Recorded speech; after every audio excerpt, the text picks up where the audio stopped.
It's a mystery how life throws tough circumstances at you, and sometimes the only way to get through them is to take a chance. In my case, a pair of shoes changed my life forever. It was the summer of my 10th year on the planet when my parents told me I would be getting orthopedic Oxfords right before summer camp started. Yeah, oh joy. My father, Rahla, honey, you have pronated ankles. Ankles that pronate. My mother, you have flat feet, no arches, and your knees knock. Do you know what that means? Your sad little ankles are practically dragging on the floor. This is how you walk. And then my mother did something that looked like that Jerry Lewis walk when he yells, "Hey, lady!" Rahla, your mother and I are asking you if you will wear orthopedic Oxfords for the entire summer. No, no way. And then my mother calmly screamed, "Rahla, if you are not corrected now, you may never, ever, ever be able to wear high heels." So off we went to the orthopedic shoe store. It was frightening. There were artificial legs with shoes attached. There were giant platformed club foot shoes. There were really extra wide in the toe bunion boots. There were prosthetic feet in every size, shape, and color. And then there were the black and white saddle shoes. Orthopedic Oxfords with heavy metal plates, inside and out. Those belonged to me. Each shoe weighed almost 5 pounds. They were heavy and they hurt. The ortho guy said I needed to break them in so I should wear them around my house for a few weeks. Plodding through my house, back and forth, plodding,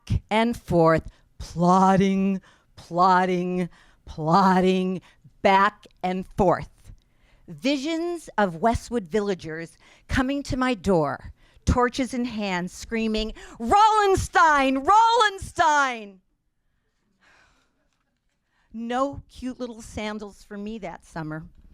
There I was, shorts, t-shirt, clodhoppers. El Rodeo Summer Camp was in a converted elementary school that used to look just like a mission. It was the official summer day camp of Beverly Hills. A summer day camp of Beverly Hills. And it had lots of linoleum and pavement for me to loudly clump upon. I was embarrassed and humiliated, mortified and disgraced. Words paled to my actual experience. And then I had an epiphanic moment. Actually, it was more of a psychotic break. Something inside of me went kablooey. My coping mechanism kicked in and I instantly reinvented myself. The sound my orthopedic Oxfords made when they hit the ground wasn't really clunking. No, it was tapping, like in tap dancing. I realized at that moment that I could tap dance to all my camp activities from then on, and that would be fun.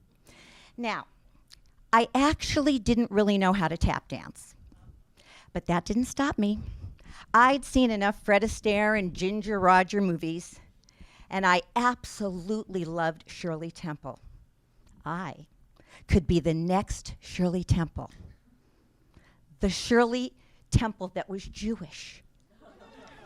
Shirley Temple, Beth Israel.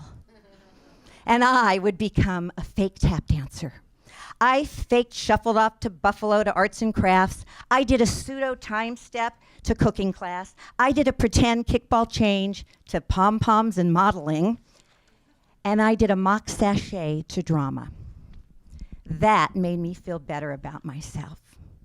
So good, in fact, that my dad got me a black top hat and cane, and I entered the camp talent show. And with imagination and chutzpah, I fake tap danced to Maurice Chevalier's Thank Heaven for Little Girls. Now remember, this wasn't real tap dancing, but an amazing simulation filled with sound and fury, commitment, passion, and unbridled abandon, feet a-flying everywhere. My metal-plated clodhoppers had an ecstatic case of happy feet. Then, as if by magic, by changing my perception of myself, I was able to induce a mass hallucination of the entire camp audience. I was a dancer, a tap dancer. And to raucous applause and a standing ovation, I won first place in the camp talent show. Yeah. Oh, yeah, that's what they did. Yes.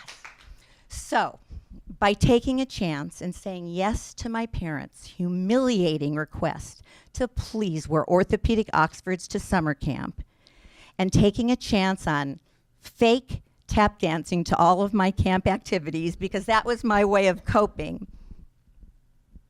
and taking a chance by entering the camp talent show and winning.